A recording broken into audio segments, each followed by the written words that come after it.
আসসালামু আলাইকুম। সবাই ভালো আছেন আশা করি, আমিও ভালো আছি। আজকে নিয়ে এলাম ইলিশ মাছের মাথা দিয়ে পুঁই শাক রান্না। পেঁয়াজ দিয়ে দিচ্ছি,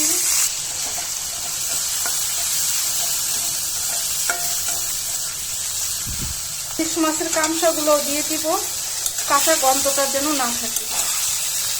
পেঁয়াজের সাথে ভেজে নেব। রসুন বাটা দিয়ে দিচ্ছি, দুধের গুঁড়ো দিয়ে দিচ্ছি, মরিচের গুঁড়ো দিয়ে দিচ্ছি, লবণ পরিমাপ মতো, ধনিয়া গুঁড়া।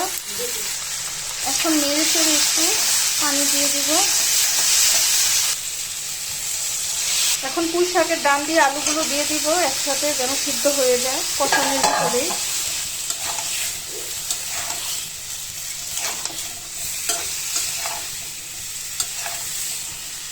এখন ঢেকে দেব, আস্তে আস্তে হবে।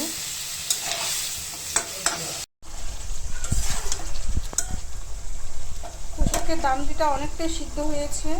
এখন পাতাগুলো দিয়ে দিব, তারপর ডান্ডিগুলো ভালোভাবে সিদ্ধ হয়ে যাবে। পাতাগুলো দিয়ে দিচ্ছি, পাতাগুলো দিয়ে দিচ্ছি। এখন এই পাতা থেকে যা ঝোল আর উঠবে ওইগুলো দিয়ে রান্না করব, আর আলাদাভাবে পানি দিব না। শাক থেকে কত পানি বের হয়েছে।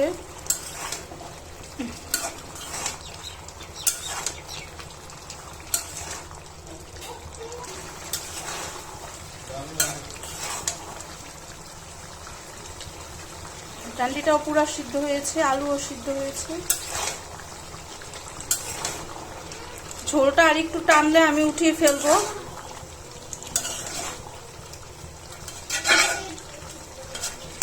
ইলিশ মাছ দিয়ে মাছের মাথা, কামসা, ফুলকা পেটে দিয়ে পুঁই শাক দিয়ে অনেক মজা হয় রান্না করলে। ইলিশ মাছ অবশ্যই সবকিছু দিয়ে রান্না করলে ভালো লাগে।